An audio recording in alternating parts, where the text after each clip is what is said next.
This is going to be your DIY guide to replacing all the plastic piping on a Jaguar F-Type and a Land Rover for the notorious plastic crack coolant leak.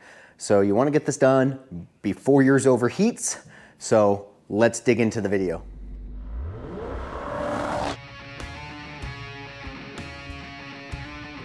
Built with soul, not just steel.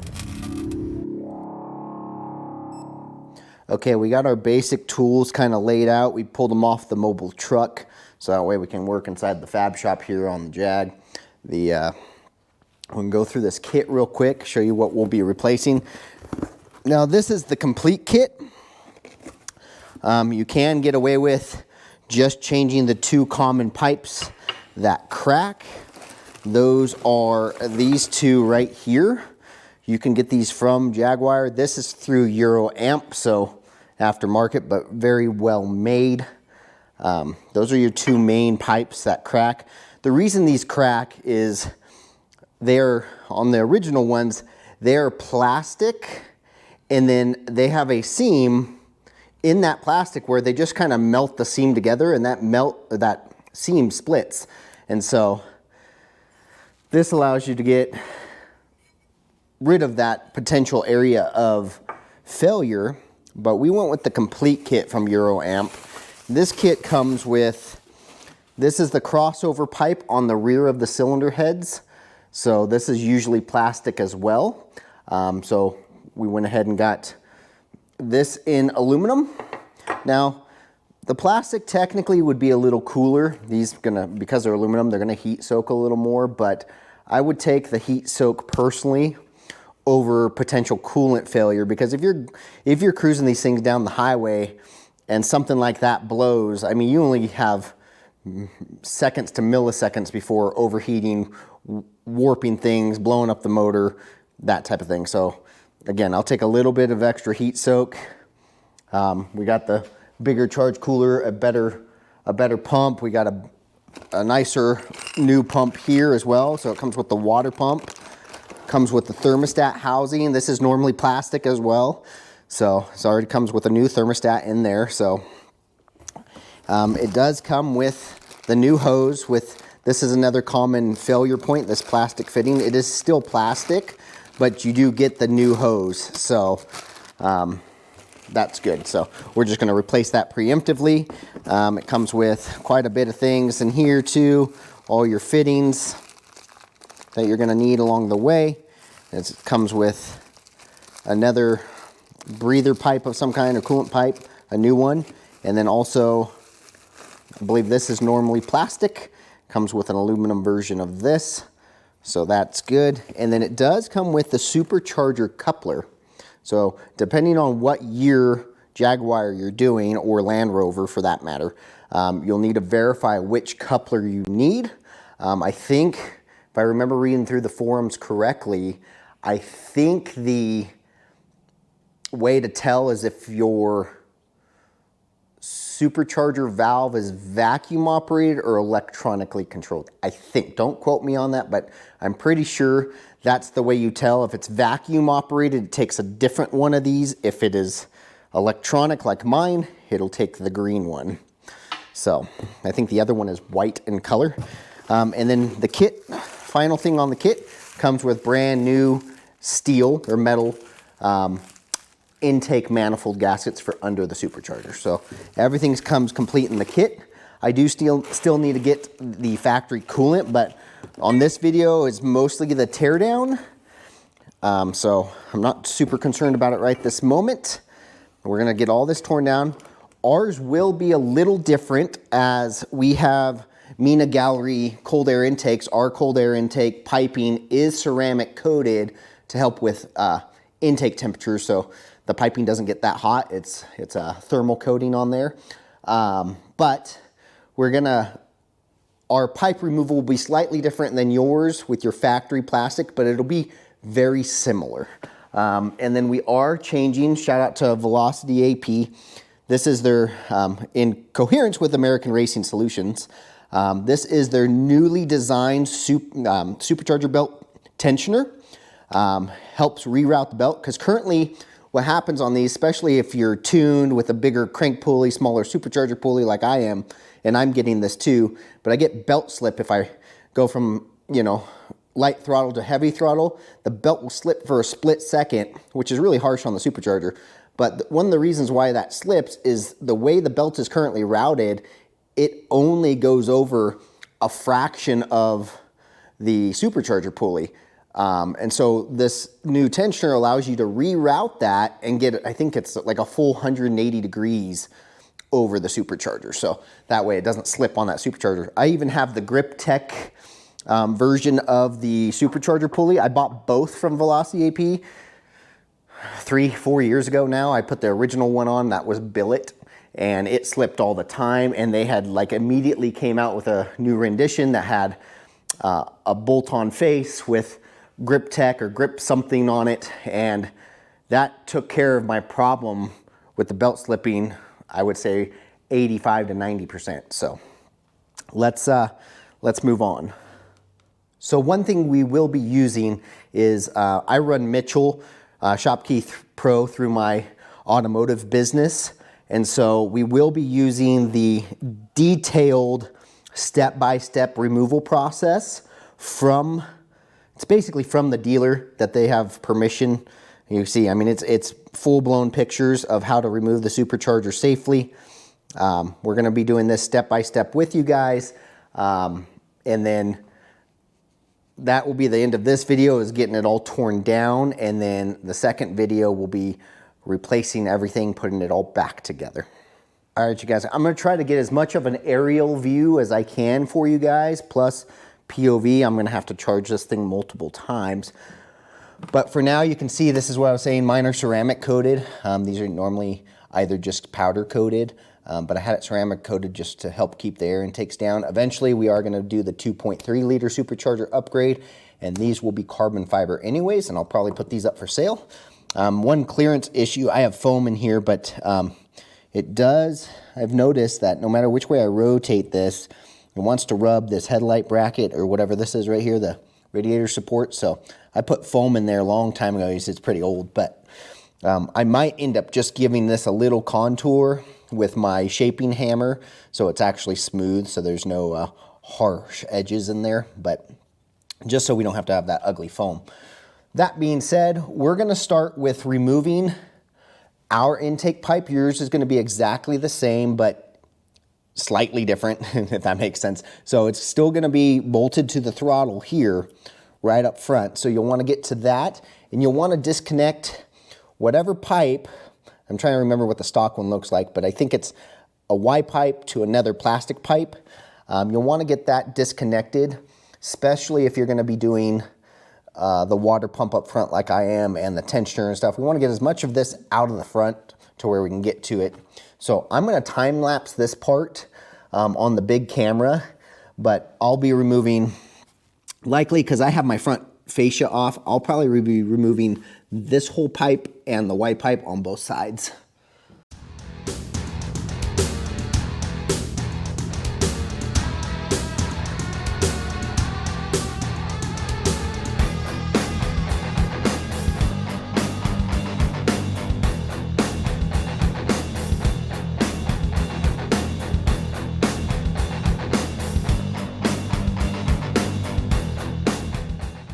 Okay, there you can see we have the pipes are off. You can see our supercharger pulley. We do have the larger down there, the silver larger crank pulley there. This is the water pump we're going to also be replacing.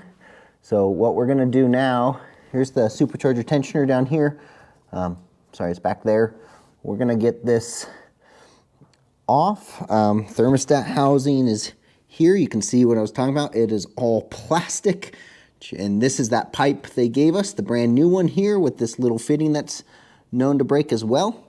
One thing to note, my coolant is completely drained already. We drained the main radiator, and then we also replaced, like I mentioned earlier, the front charge cooler is all new. That's all been drained. All the coolers down here have all been drained, the pump up here. So I don't have any coolant back in it.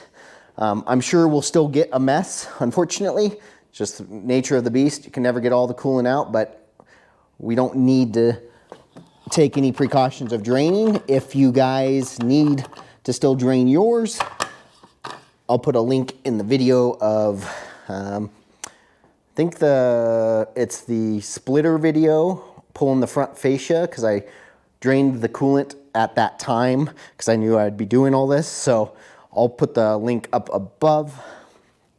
So what I'm gonna do now, here's one of the pipes that fail. Here's one of the main ones, that one's up front.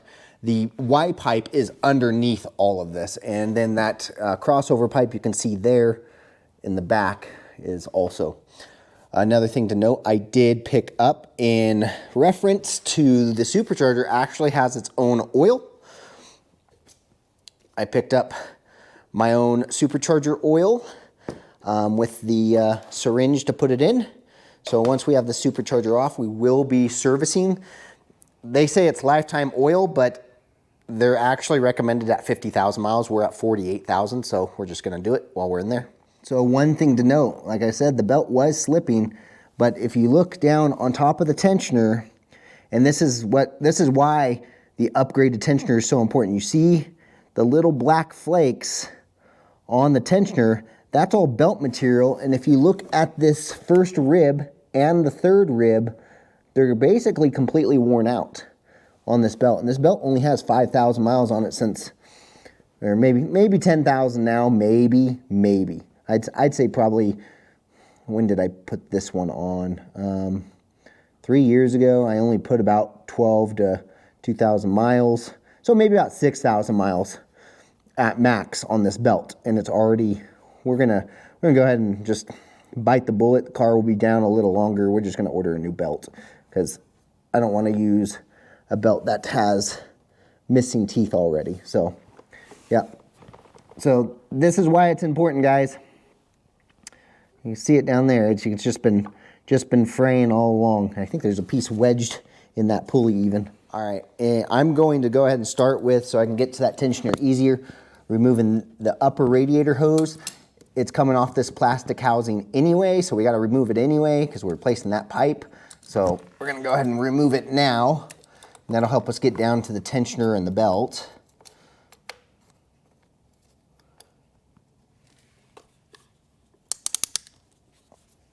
All right. There it goes.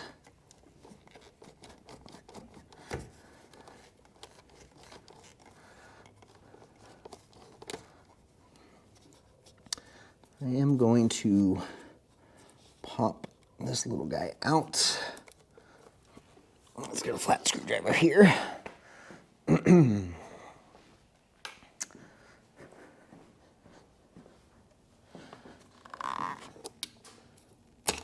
we go. Gives us a little bit more wiggle room there. So.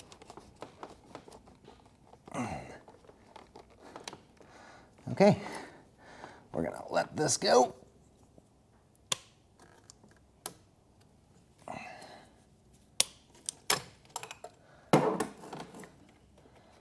Okay, guys, we're just gonna tuck this back around here for now to keep it out of our way. Let me grab a zip tie. We'll zip tie it to the hood here.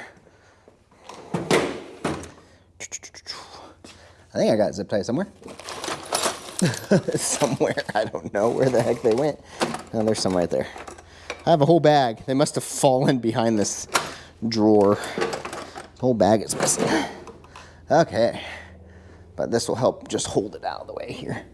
Boop. Bam. Done and done. Okay, there's the tensioner. I believe. Looks like it is a 3/8, which I have a long 3/8. There, you can get a really good shot of that tensioner right there, all that corrosion on it. So that's the guy we're removing. So I'm gonna pull this bad boy out. The other belt's looking good. The regular drive belt's looking really good. Yeah, just the Supercharger belt. Bummer. It is a bummer, guys, but here we are. Oh, this is going to be a little difficult. So hopefully we can get it in there. A really long 3/8. Not sure which way it needs to rotate, so we'll start with counterclockwise in hopes that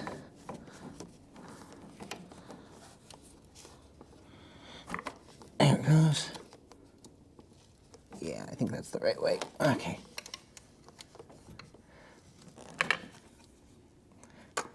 Okay. Here we are, guys. There's the belt. We're going to set it off to the side, make sure we have clearance for this tensioner. Ratchet to come back, return to home, and then have to get our flat screwdriver down there. You guys get to see the full, real struggle. There it is. Okay. Bam. Set that up there, set that up there. Let's get this belt all the way out so I can show you guys. That's insane. Okay. I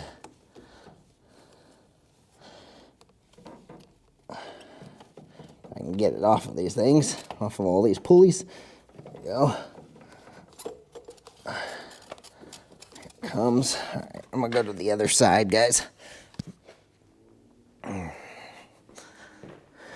This is gonna be a really long video, so I'm sorry in advance, but I want it to be detailed.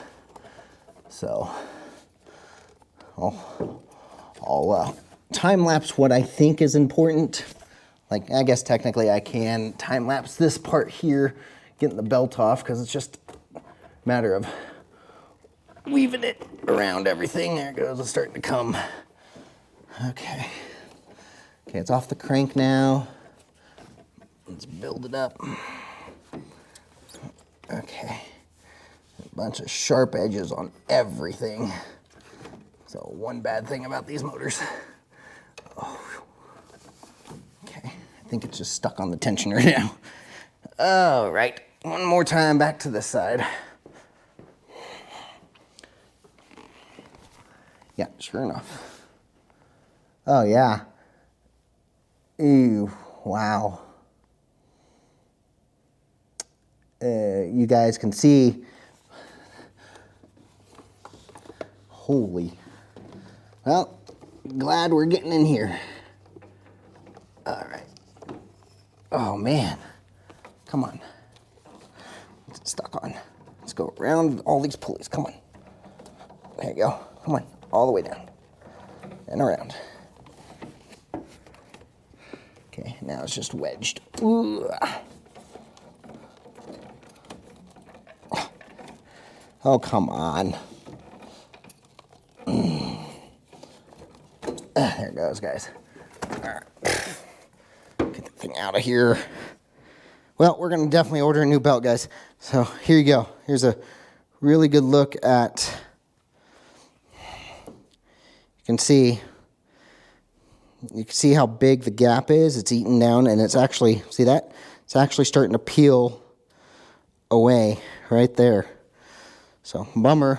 Like I said, this belt only has 6,000 miles. But, time for a new one.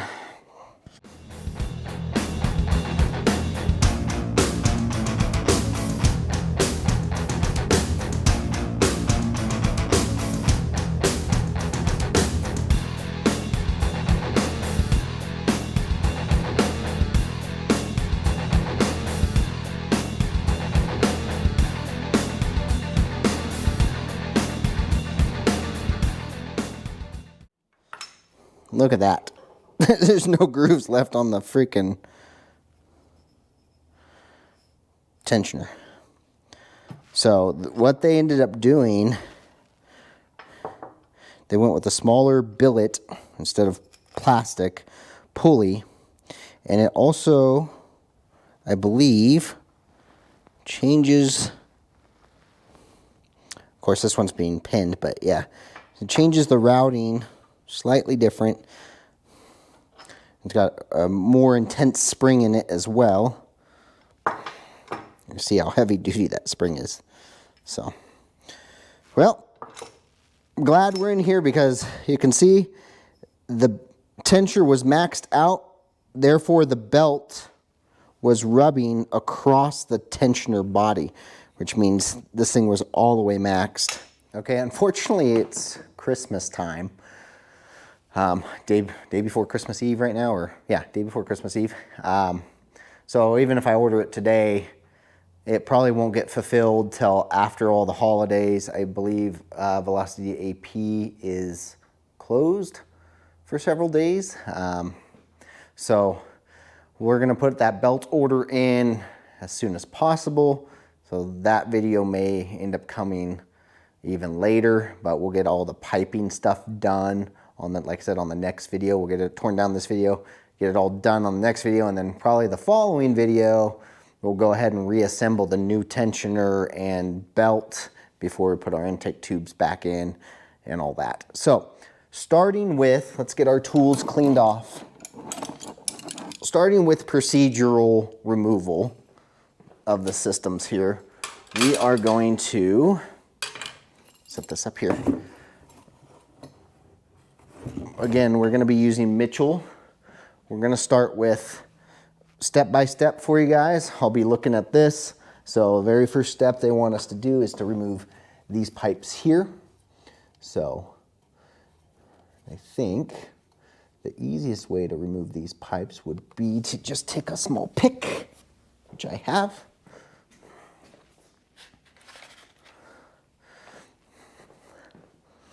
And we're going to go ahead and remove this one here.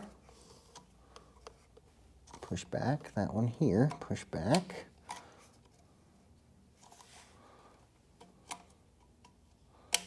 Oop.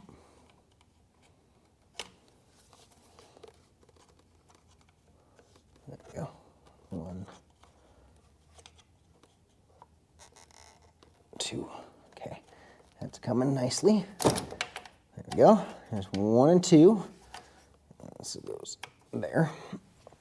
Now to get down to the lower one. The lower one is under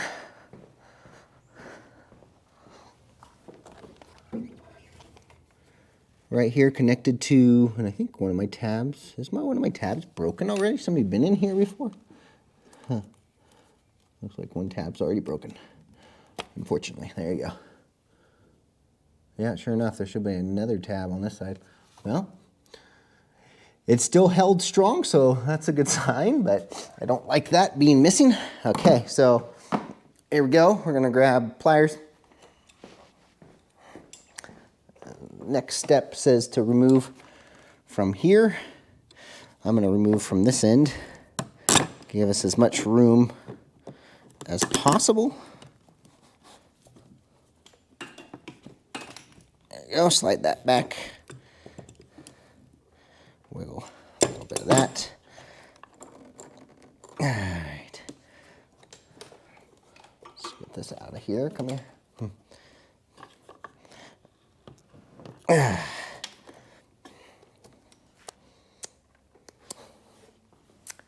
right.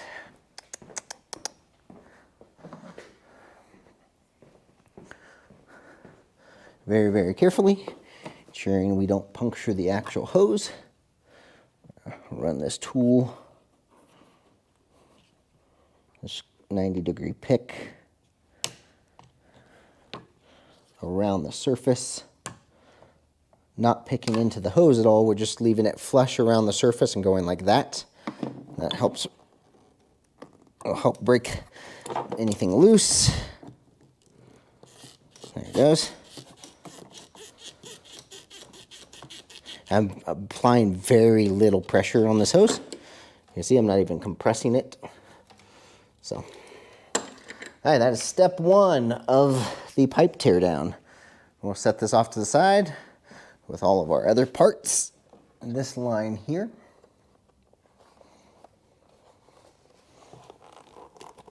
Go and pull it up. You're gonna pinch both sides and remove. We'll lay it back in there for now. And it wants us to go ahead and remove these guys. These ones kind of are bare because the clip is on the bottom as well. try to get this down in here. I think this is what we used last time just because they perfectly grab those two little tabs if you can get the bottom one.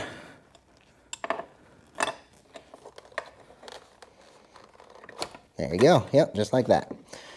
So I'm just using these two tabs to get down under and squeeze those things. There you go. This, again, if you didn't drain your coolant, this would be pouring out coolant right now, but luckily for us, we've already done that. We're gonna leave these right here for now and move along to the next side.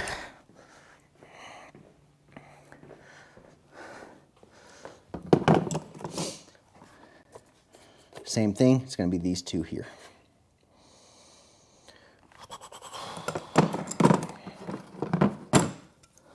This one's you can get to a little easier than the other side, luckily. There it goes. That one came off nice and easy. This one's gonna come off next. Hopefully easy. All right.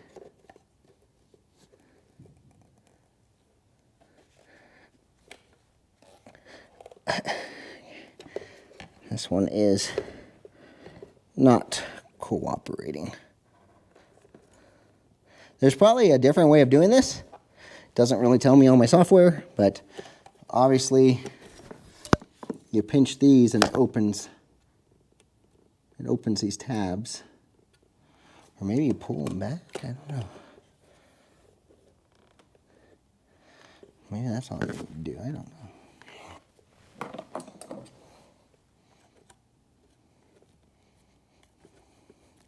You're just going to push them forward. Let's see.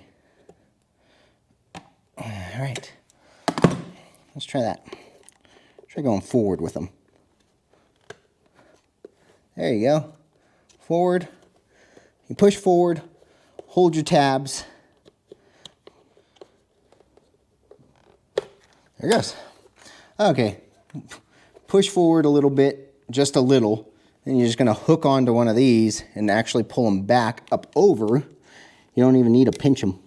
So once I grabbed this bottom one, I pulled towards me, it released. Kind of a bear. Mess around with it. Just be careful. So I'm going to leave these there. Next step is a small one, but once you get those off, you need to get them off of the thermostat housing here. It should just be a push-in style clip, according to the picture diagram.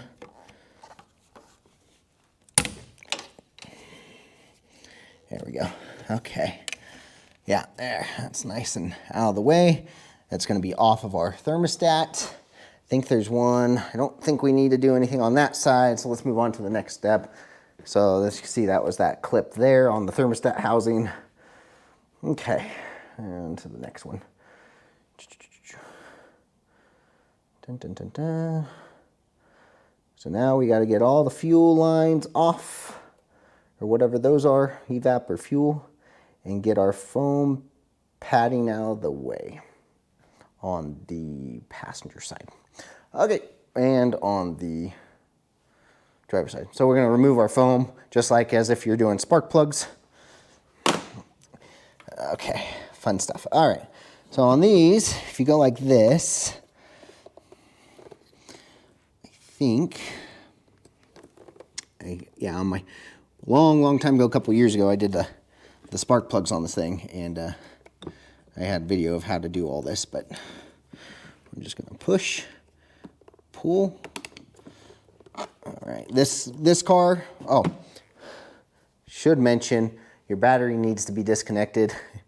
Mine has been disconnected the car's been in here for 3 weeks now, so it's been disconnected 3 weeks. So mine's already disconnected. Shouldn't have any fuel pressure whatsoever in this thing. But if you guys have ran your vehicle recently, like just pulled it in the shop, something to be aware of. You don't want to have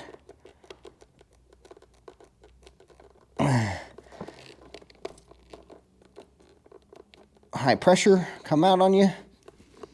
Yep, that's definitely gasoline. Whew. Okay, so that one's off, and then what we do is we pop that one off. And this one goes, pull this one, and somehow I'm bleeding. Yeah, that's way the nature of the beast here. Okay, what is this one? That one is, I think we have to just pull up if I remember. Squeeze in, pull up.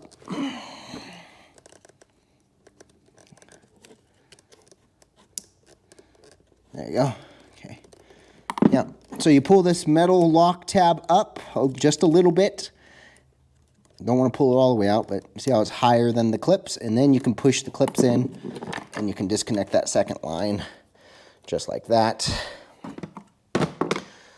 Gasoline in my cut. Lovely. Quick sterilization. What I'm going to do here, I think it's just easier with this cover off, if I remember right. I'm going to take this cover off.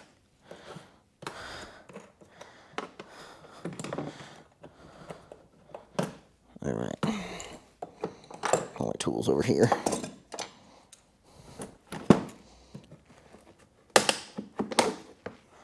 That in, set it off to the side with the other cover.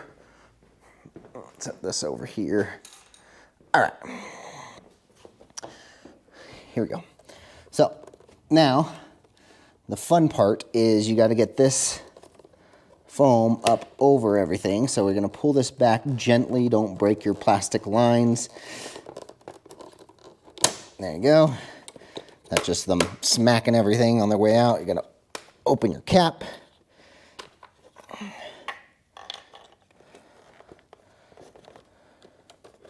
Okay.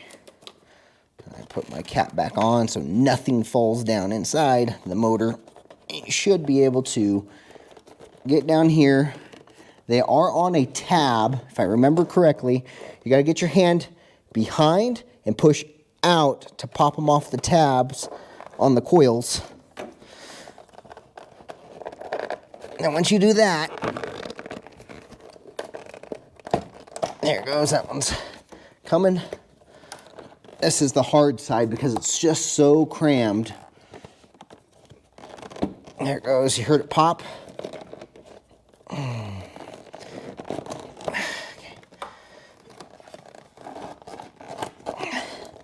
Still need to get my hand back there a little more. Push and pull. There it goes. So I pushed at the bottom of the foam and I pulled that way. And now it should start to come out just like that. You can see these are those tabs. They're kind of grabbing on all the coils, so you just got to kind of break them away from the coils. And we're going to do the same thing to the other side. Okay, I'm going to leave the fuel lines disconnected for now. I think our next step is, in fact, that side cover. So, next step, passenger side, we are going to remove this breather pipe here. Squeeze, pull up, unhook your one line like that. There's another line back here that's connected, and then you can, this is your PCV lines. You can do the same thing here once we, I gotta work around this damn pipe here, or the stabilizer bar. Yeah, see if I can get this. Hold on. One, oh, pop back. One, two. There it goes. Okay, I just did one hand. I applied tension to the PCV hose that way, and I pressed one side, got it to unclick, and then reached through and pressed the other side. That will be the PCV hose.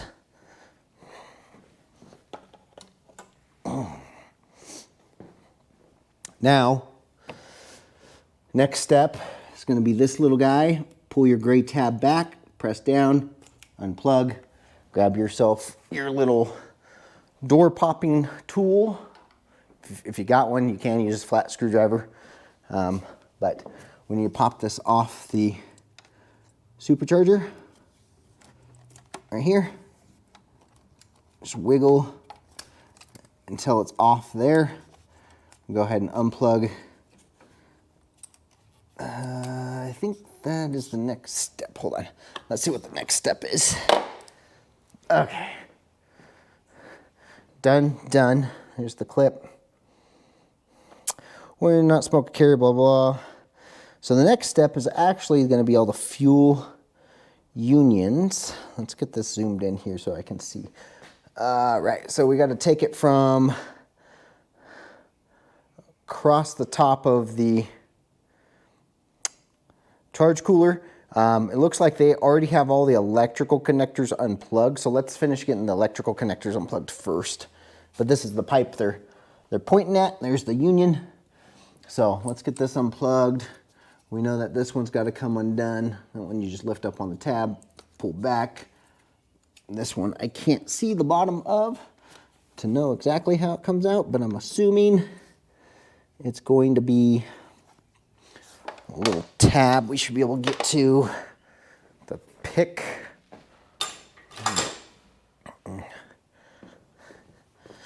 Okay, make sure the mic's still working. Yeah, okay. I don't know if you guys can see that. Hopefully my camera doesn't turn. I need to turn that auto rotate off. It's a little tab. Just gonna pick, twist sideways right there. Boom, boom. Boom, boom, ka-chung. Okay, we'll pop that clip off as well. Here's our harness so far. We got one going into this plastic pipe. Pull that one off. Come on, baby.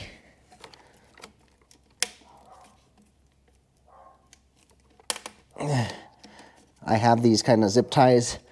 If this one breaks, the ones that push into a hole, so we can just replace it if need be, but I'm gonna try to get it out as gently as possible. There it goes, got it.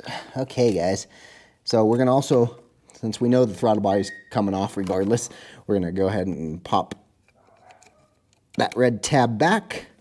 Then once the red tab's back, you can push down here and pry back there. Bada boom, bada bing.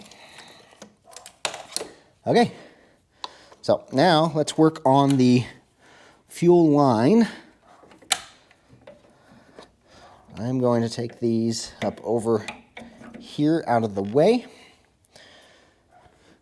We need to get down to that fuel fitting to the direct injectors there. I'm gonna probably shut down the cameras for a minute, and I'm going to take my blower here, get all the dirt away from anything fuel related, maybe from my compressed air, clean this really good, and then we'll come back and start taking those off. On the instructions, it doesn't say to do this next step. However, looking at it, this pipe is part of this sensor here and goes up to here. We're gonna have to disconnect that sooner or later anyways, but it would make getting down to that fuel line much more feasible. So we're gonna go ahead and pop this guy off by squeezing it, if it'll let me squeeze. Let me get the these guys. Okay.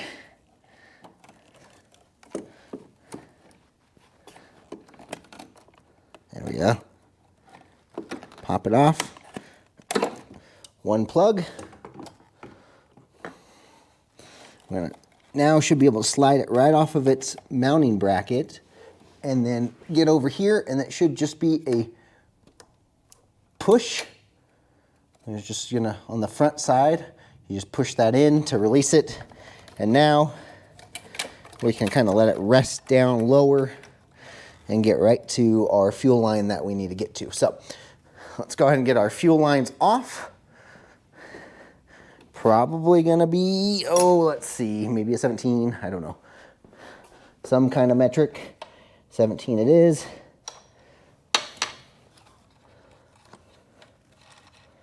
Okay, there's one.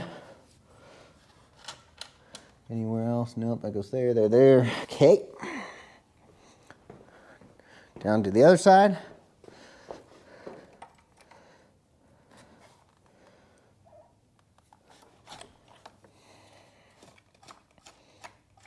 Okay, there's two, you guys. Now get all of our torque spits out of there.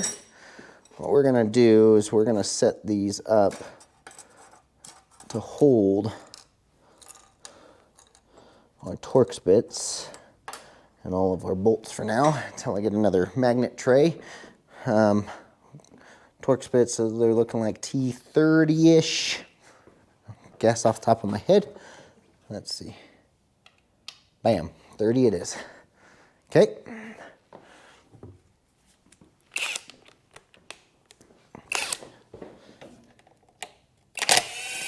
One,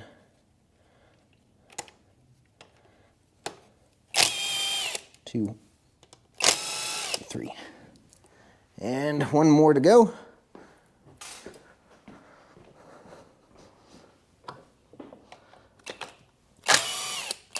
Four. All right, so we gotta make sure we don't bend our line at all. There we go. One high pressure fuel line. Set this with everything. One quick thing, the coupler for the supercharger, they're known for the spring going bad. I think mine's bad. Listen to this. You hear it? Right inside, that's where the coupler is.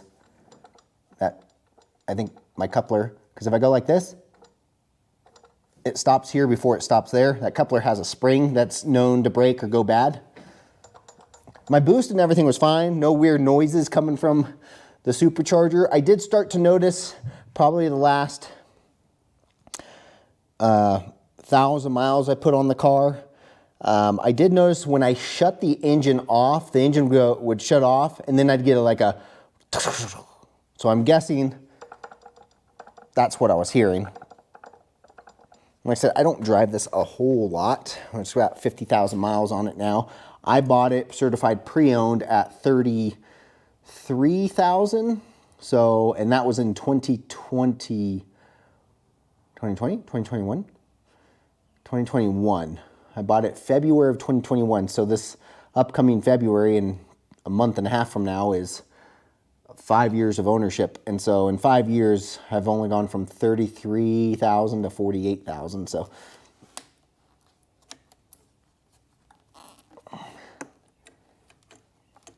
okay, I'm gonna pop that out of that clip there. Next step is that 8mm here. Put T30 away, grab an 8.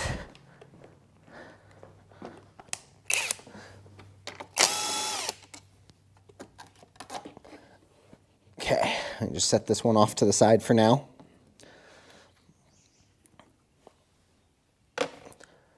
Next is you're gonna have 6 clips down this whole plastic housing.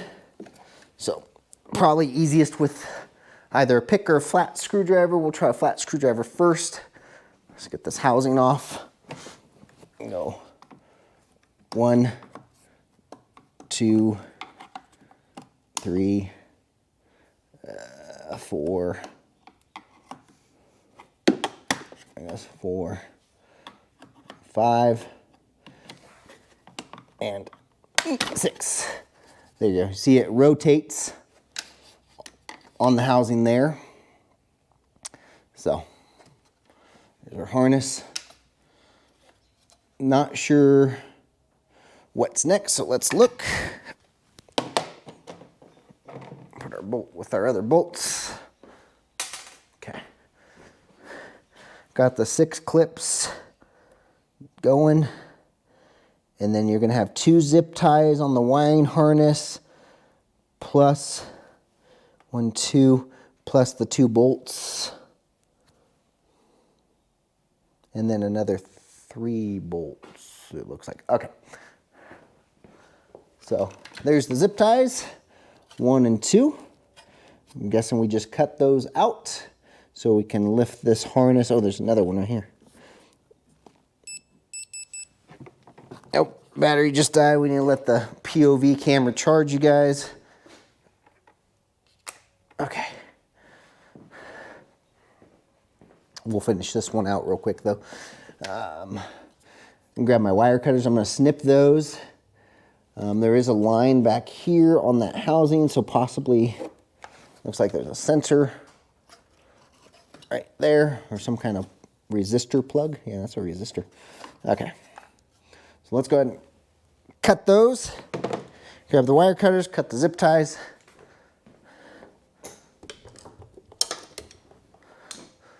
Hopefully you guys can see that.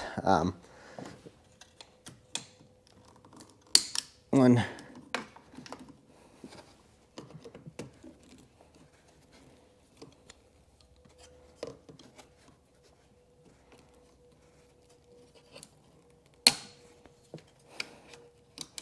Okay. Well, that should give us enough. There's one more right here. Huh. I'm going to cut that one too.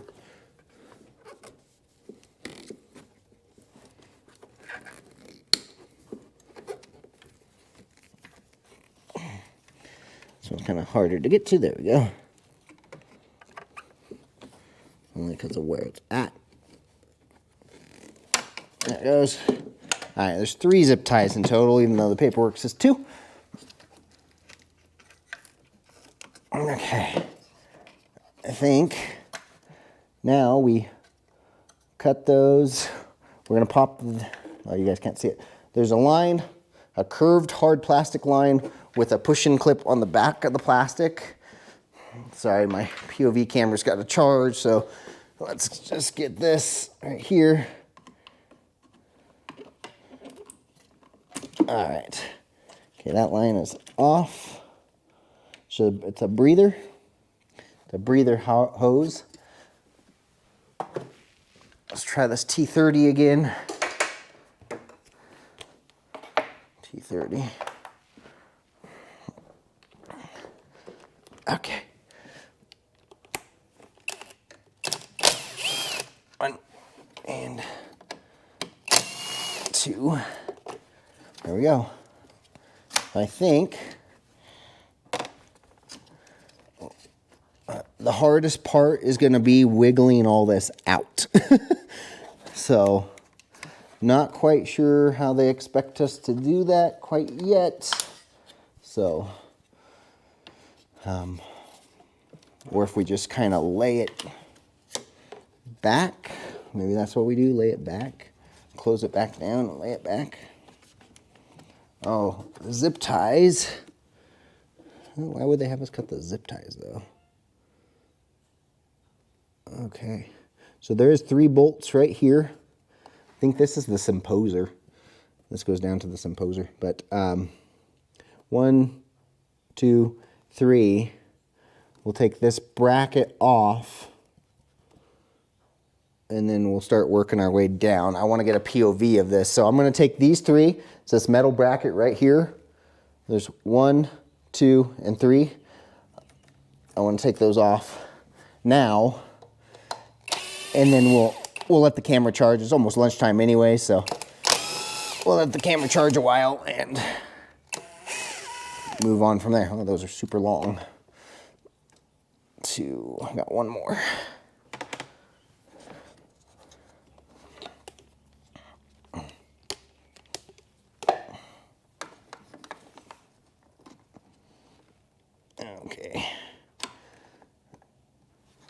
Okay, the back one I'm going to have to use a Torx on a wrench because these Torx sockets stick up too far. We ended up pulling this off. It goes here. Goes this way. The bolt that holds the Symposer tube is ridiculously long. So I couldn't get Not 100% sure. I know this zip tie here needs to be cut because it goes around that bracket and this. So that's why that one needed to be cut. I'm not really sure why that one needed to be cut.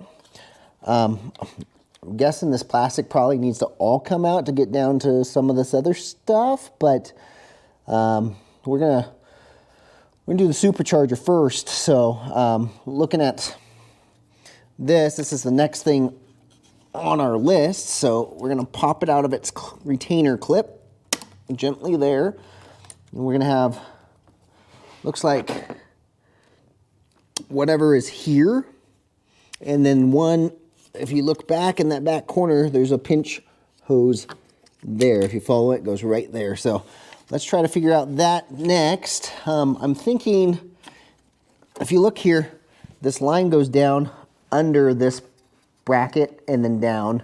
So if we were able to rotate this, I'm thinking maybe unplug that harness there, and that would give us the ability to maneuver this plastic out. So let's do that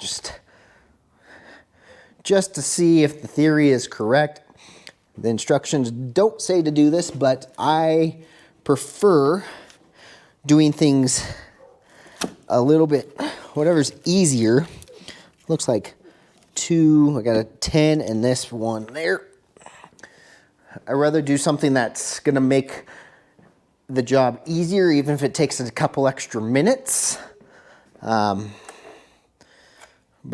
it'll make the job easier, less likely things will break, that kind of thing. So we got that connector, that, and then this big computer connector down here on the factory computer. These ones are usually just a single lock, and then you pull up, there it goes. See, there, voila. Yeah, you just pull up here and it'll slide out there. This will come out like that. And now we have all this slack right here to work with. All right, yeah, that looks better. Okay, let's see if maybe, if once we get that out of the way, if we can rotate this around enough to get it to unravel the wires.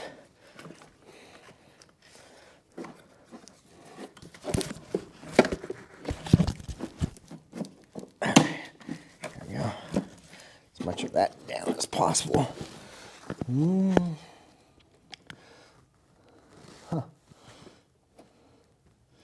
I don't know. I'm guessing. Okay, here's that pipe we need to get to. So let me try to get it from this side. Trying not to have to pull this off, but I may end up needing to pull this off somehow. Oh, it's under the cowl. Let's tuck that back in there. I have to use a screwdriver later. Okay, we'll tuck that back in later. But okay. I'm trying to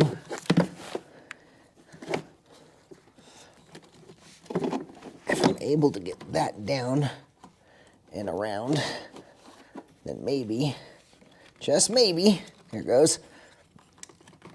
Oh, there it is.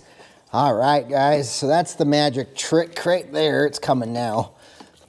So I had to loosen this, push this on the opposite side of the loop here, down through here, where this one runs, so it could be twisted. Now it's coming out.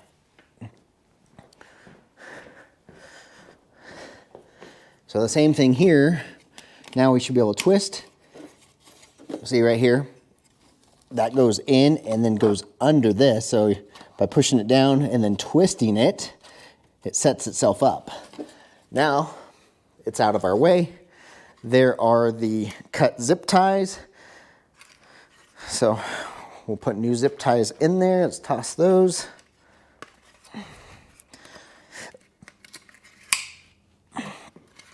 I feel much better about having that out of the way.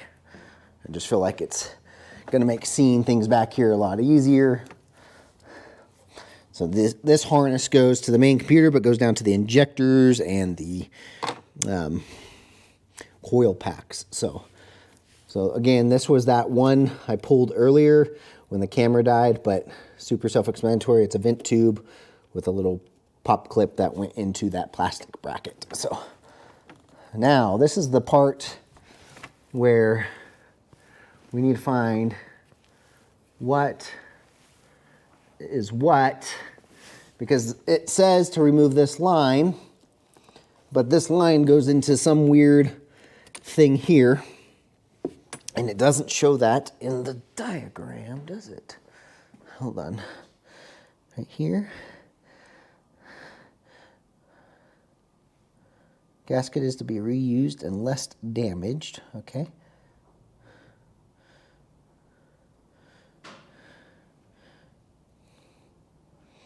Yeah, so this is the point we're chasing currently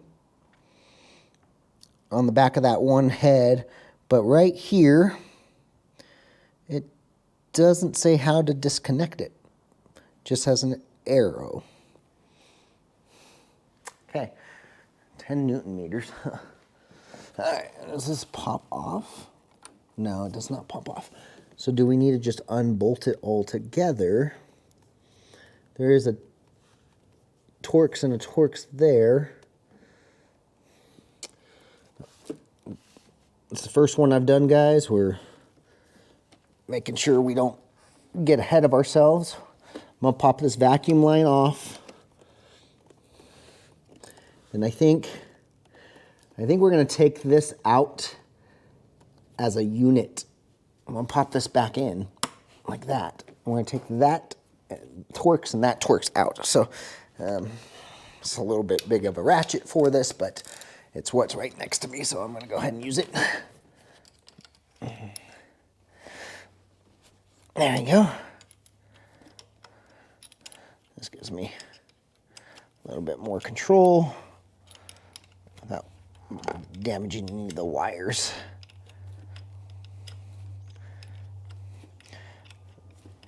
This, again, it doesn't say to remove this, but looking at it, it is on the back of the supercharger, so it makes sense that it would need to be removed. Not 100% sure why it's not showing it. It is showing the blue line going to right here, but doesn't show you how to disconnect that, and that looks like it's part of that sensor. So I figure better safe than sorry, remove the whole thing as a unit,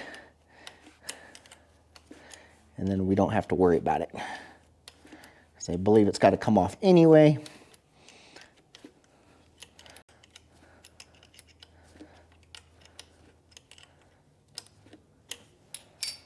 Let's see if we're getting it loose enough yet. Nope, not quite yet. Okay. I need to get one of those little ratcheting Torx wrenches. It's actually not a bad idea. Maybe I'll go down to Harbor Freight before I put this all back together and pick one of those up.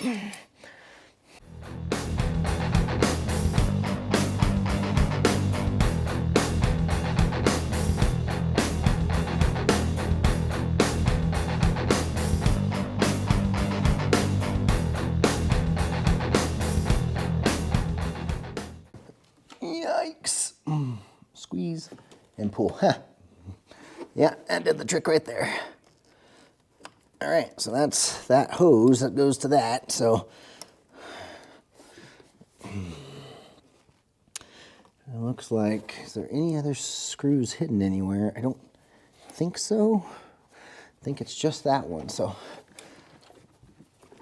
let's get that in there and see. I'll have to find that screw I dropped. I know it's right down in here. So I'm gonna get the flashlight here off camera and get that found. All right. I think I brought my ratchet wrench in here, or my electric ratchet. Make my life easier. Okay.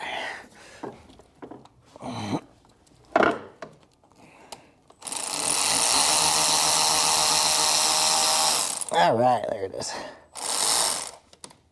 Ouch. Okay, I think, I keep saying I think, but, well, partially, it's partially disconnected. I don't know. I don't know, guys. How do you get that off if they want it off? Or maybe that's all I need to take off. No, I'm pretty sure. Maybe you got to pull some of this forward. That might be the trick. Okay, let me find that other screw real quick. Okay, so next is, there is a total of, from what I'm seeing, the highest number is 25. So there's going to be 25 Torx bits across the entire top of the charge cooler supercharger.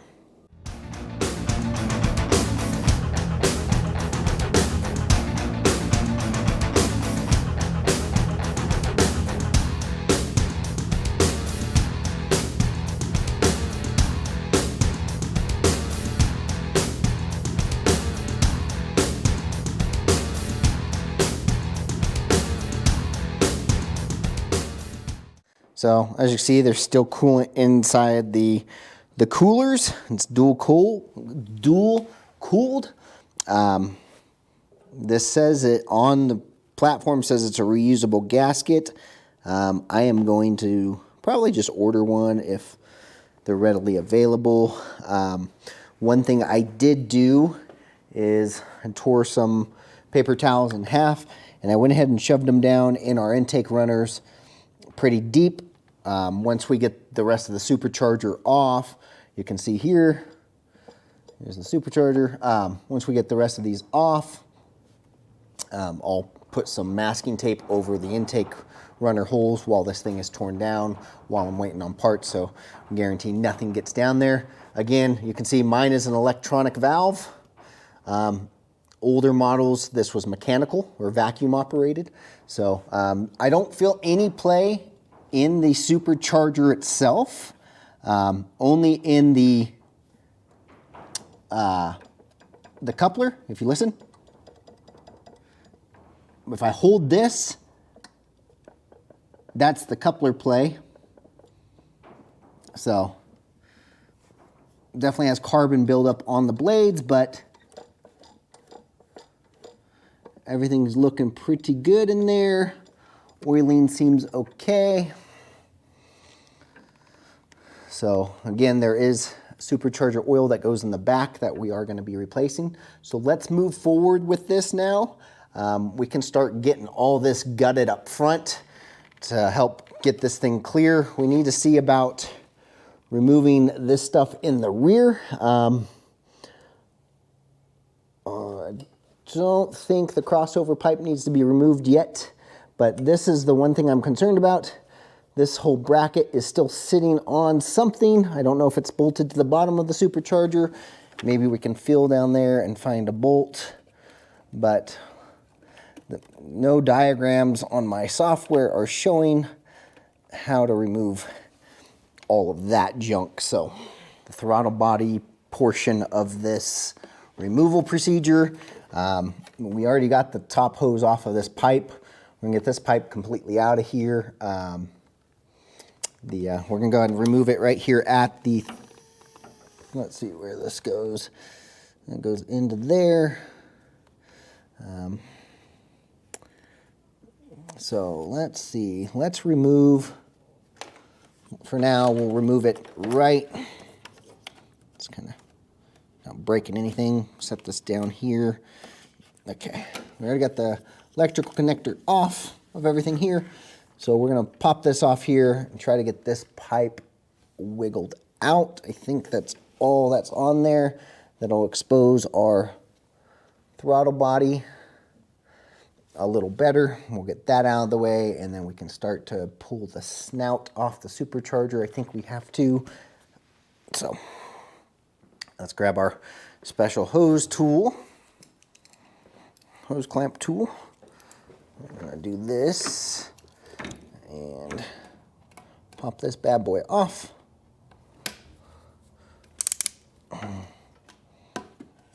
slide that down somewhere we can get to it later.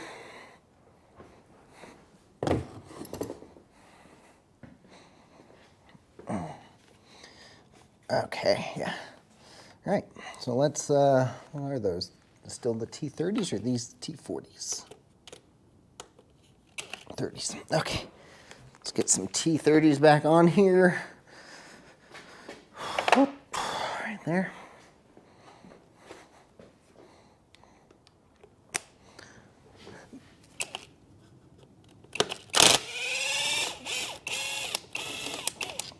One and a two. Okay.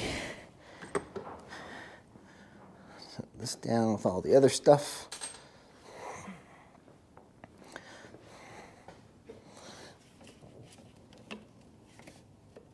All right. Ouch. All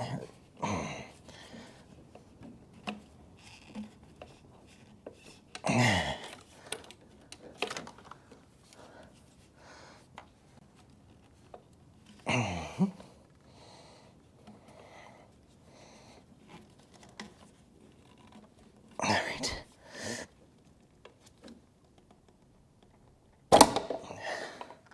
There we go. All right. Okay, well, looks like that they upgraded that to an aluminum adapter inside there, but that's all right. We're replacing the whole thing, so apparently that is gonna be that one. So we get rid of that second piece down there. So, okay, that one's out of the way for now. This one looks like it's just clipped on there. Yeah, I don't know how that comes out of there. Well, we're gonna leave it right where it's at for now until we get the supercharger off.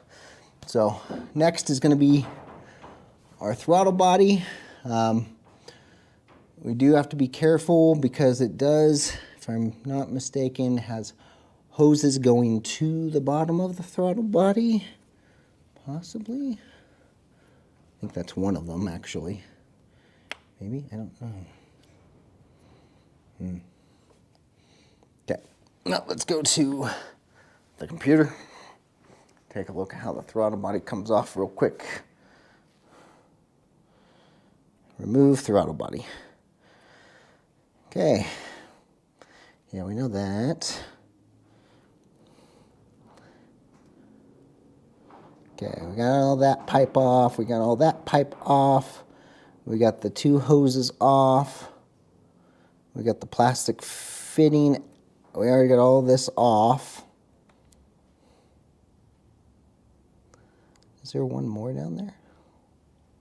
1, 2, is that what it was? 1, 2, no. Yeah, we already got that. Okay, 1, 2, yeah. Okay, now we have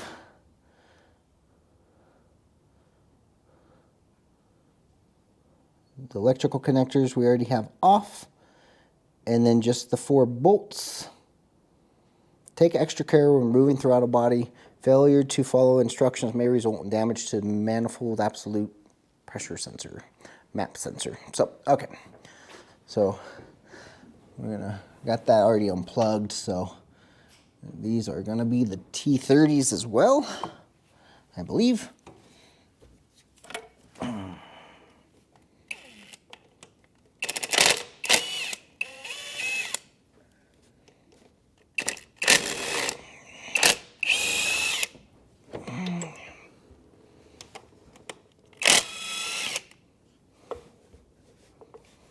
All right, that last one's gonna be interesting to get.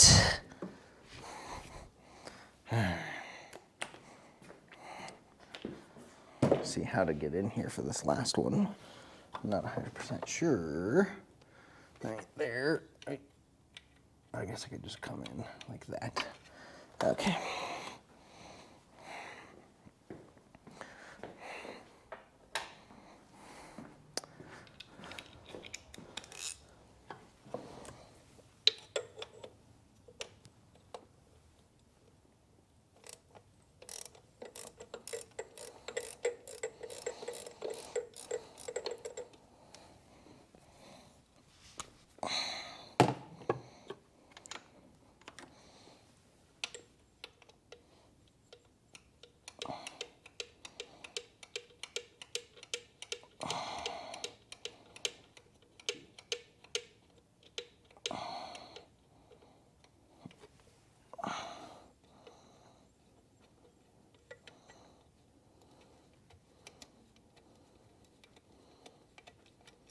Okay. Here we are. 1, 2. It's got centering spacers. That's nice. 3, 4. Okay.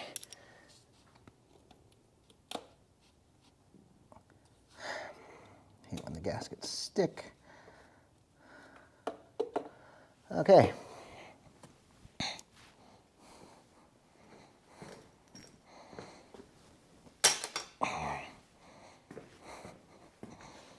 See what's going on over here.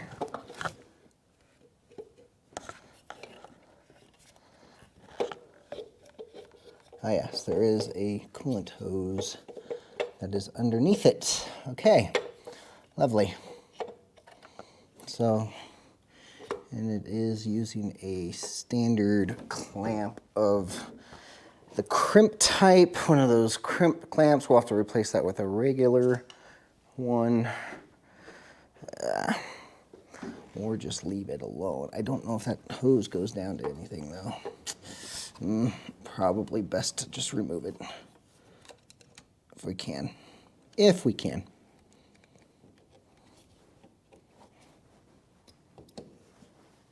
Oh, no, that's not gonna work. Where's the, can't find the actual lock. There should be an actual lock on here that's holding the two together. There it is. Found it.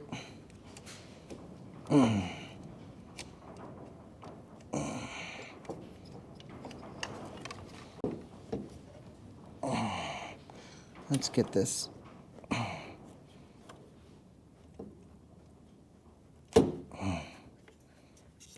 Okay, so I'll run this gasket.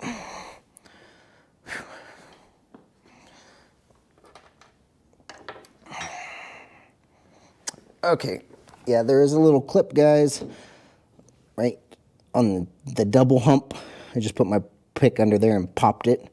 So now that clamp is loose, like that. We're gonna still have to break it loose, but throttle body could use a nice cleaning as well. On top of all this.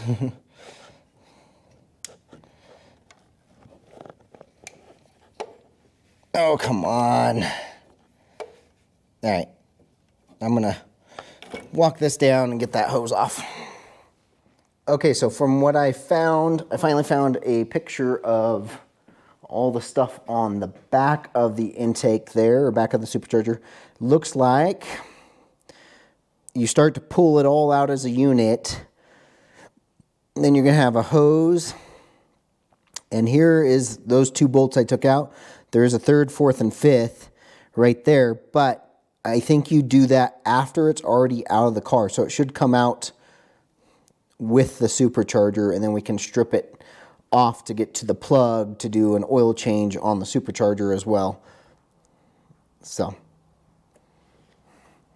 what I'm gonna do, I'm gonna put you guys on time lapse, but I don't wanna get too ahead of myself. As of right now, you guys should be where I'm at.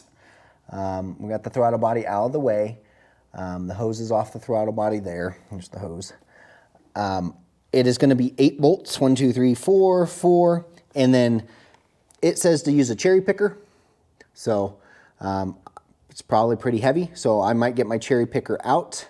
I'll just get this whole time lapse. I'll pull these 8. I'll start to lift up real slowly, gently, tapping it along the way to help break. I've seen some of these get rusted on the dowels and not want to come up and shoot across the room or break the windshield. So I've already had this windshield replaced from a freaking rock chip once. So let's not do that. So let me put this on time lapse. We'll get the cherry picker out of here. We might have to jack up the car a little bit for the cherry picker wheels to get under here.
probably saw it even though it was in time lapse.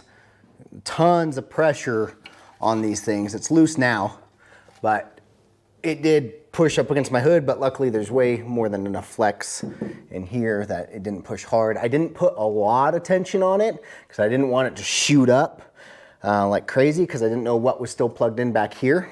So what I ended up doing was on the aluminum water pump, you can get if you get a shorty pry bar, while you have tension on the chain, I just pried ever so gently against the aluminum housing here under the bevel of the throttle body to be able to lift that thing. And it, sure enough, a few shakes, it started to come loose on this side.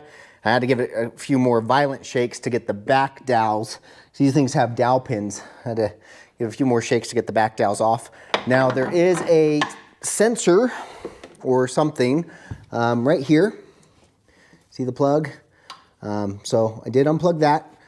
I would recommend having these two bolts loose like I had them. Even though there's a third bolt, when this thing popped, all this was able to kind of flex and move and nothing broke. So if you kind of see that, it's all flexible. So I think that's kind of important there.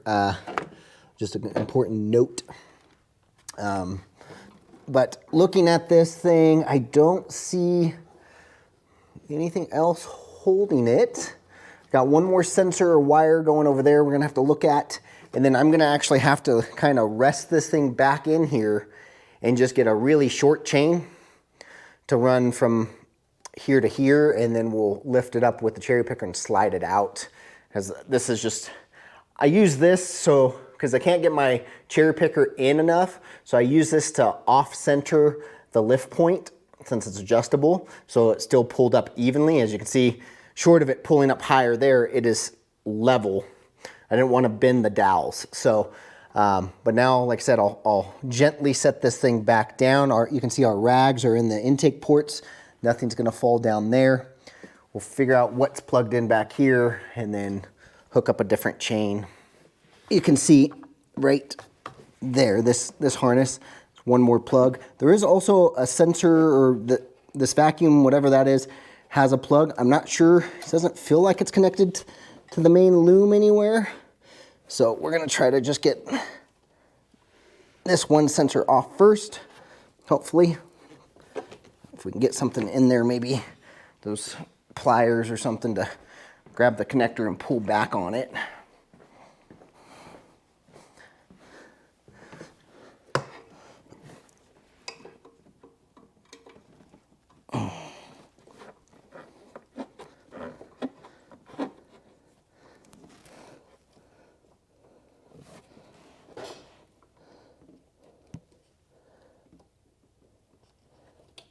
All right, got it. Amazing how much more leverage you have with pliers. All right, there you can see the connector. And it looks like everything else should be pretty kosher. So let's very gently set this back down. And we'll get it switched out.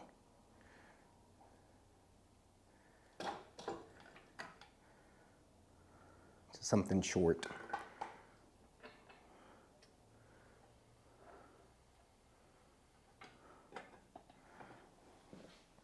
Another reason I wanted to use that particular leveling is because it keeps a flat surface. You can see here, I didn't want to be pressing in really hard on this aluminum surface where it seals and it warp it. So that left it nice and true and flat. So now we're gonna take this other side off. Quite a bit of work, guys, but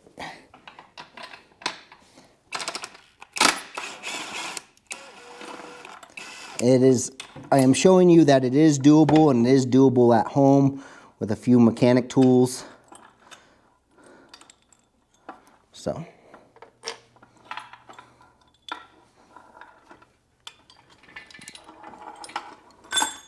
all right, let's get this fatty out of there. Whew. Now I gotta find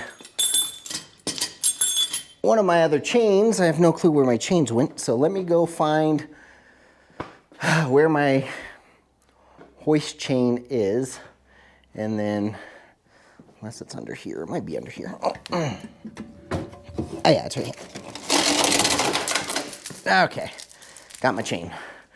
So what we're gonna do, another thing also, I don't know if you guys saw, I did put the weight of the tire on the V of the cherry picker, so that way the cherry picker didn't try to roll, because as soon as that pressure goes, it wants to, because this doesn't reach far enough to the center, it wants to pull this way, and I didn't want the jack hitting my tire or my rim, so I put the weight of the car down on the legs to hold this in position, which worked really well. All right, okay, here we go. We're gonna do this now. We're gonna make it really short.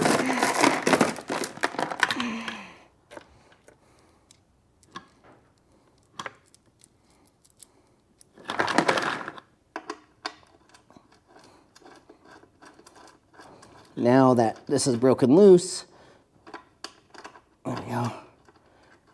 Just finger tight on these will be more than enough. I want to try to keep that out of the motor. So now we should be able to pull this nice and tight. Maybe just like one, let's go lower. Yeah, like that right there.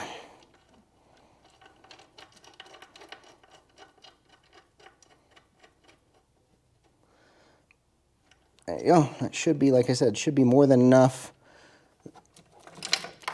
to lift the whole supercharger out. I want to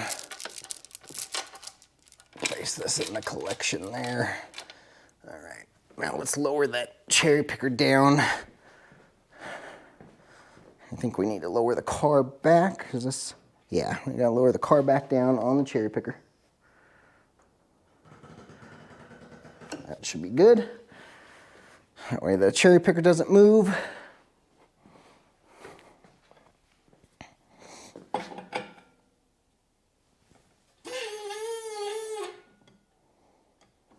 Right about there.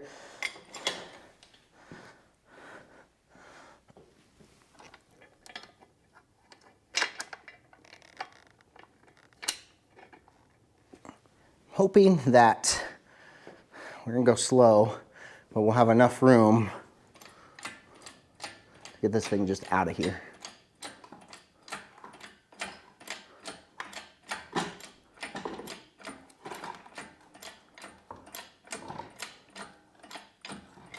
There we go, guys. Looks like we have a supercharger coming out. Okay. And it's really not that bad, guys. Let's make sure our pipe isn't, I guess in theory you could have left that connected. You don't need to pull that one off. But what I was getting at is I started this at about 10 a.m. I took an hour lunch break, and it is 2:10, so 4 hours. It calls for something like 14 hours to replace the piping, but we're 4 hours in. Now granted, we still got the pipes to change and everything like that, so, but it doesn't call for like this back pipe that I'm changing, the water pump, just that lower pipe calls for like 14 hours book time.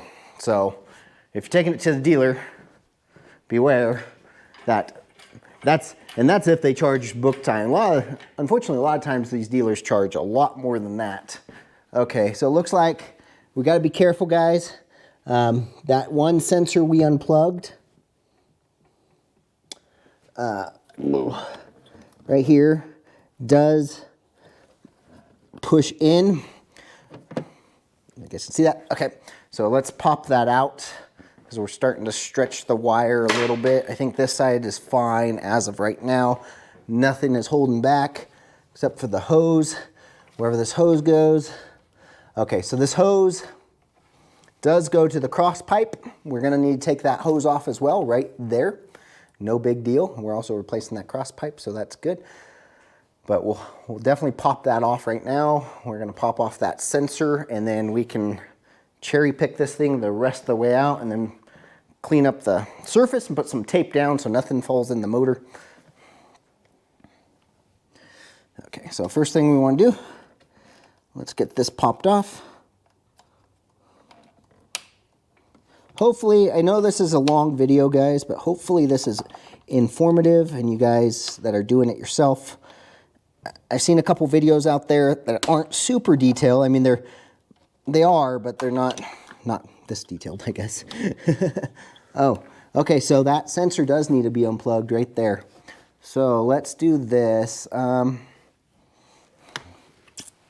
Okay, if you look here, that pigtail that's getting stuck is part of that lower harness. And there's a sensor right here under this tape or whatever this is. So I think if now that we have it here, let's just take out this last bolt, which will take the whole bracket off, plus these two. We're gonna take these two out first for I'm guessing that's for the Symposer, for the supercharger noise. So it's extra loud inside the cab. We are gonna end up just doing this, since we gotta order a belt, we're gonna order the Symposer delete and just delete it while we're in here, because why? You know, why have all this nonsense? So, let me get, I need the T30 is what I'm looking for. T30, hopefully we can break these things loose with it swinging like this without too much trouble.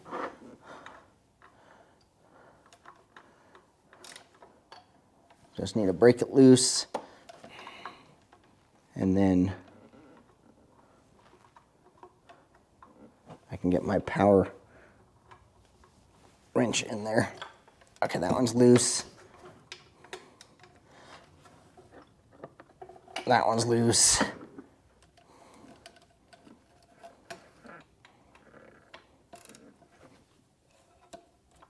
And that one's loose. Okay, guys, let's swap out to the electric ratchet. Hopefully my battery doesn't die on this POV camera. Again.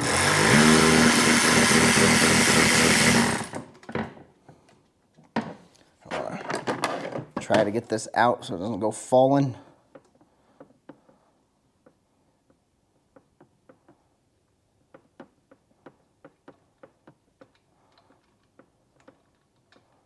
All right, guys. I think that one's coming out. Yep, sure is. There's one.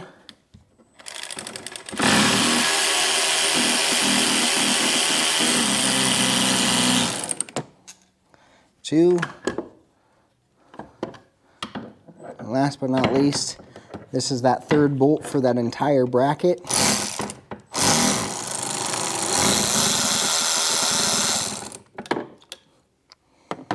Okay, here we go. Now we'll see what we can delete and what we have to keep for the Symposer, but that is all off. We gotta still get to that one coolant hose there. So let's get some pliers, get that off, get the coolant hose.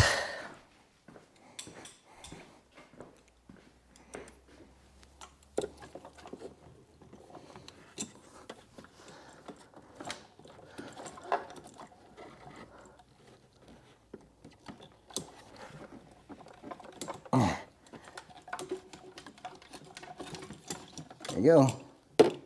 Okay, coolant hose is off, guys.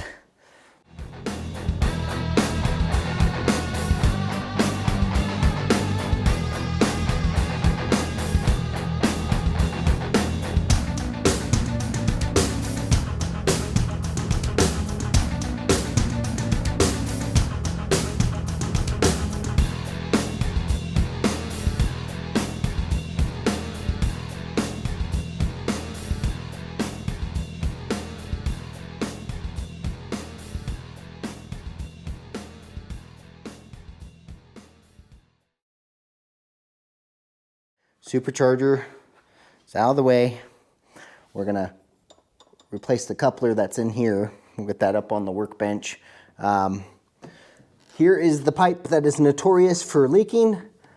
Mine, surprisingly, at 48,000 miles, wasn't leaking yet. That coolant is just from unplugging the hoses over here for the throttle body area. So that was just, you can see where it ran down. But I got this cleaned off with brake clean, taped up. I still have my rags inside of each one of these runners. We're gonna vacuum this really, really, really good. Make sure that we have no dust or debris. I ended up getting that whole Symposer out of there. As mentioned, I just had to unwrap the tape that was around this connector to the Symposer. Not sure what this resistor is for, but obviously left it plugged in. This is that cross pipe we're going to change. Here you can see it also has a split seam design, so this could fail. You even look at the gap here compared to there.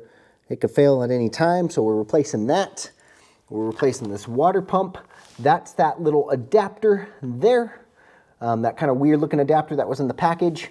We got a new elbow, new hose,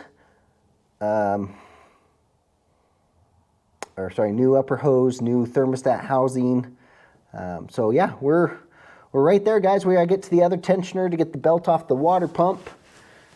But I think this is getting really, really long, and editing wise, it's gonna take forever. So what I think I'm going to do is I think I am going to stop here, and the next video, which released 1 week apart, next video we will finish all the pipes on the video.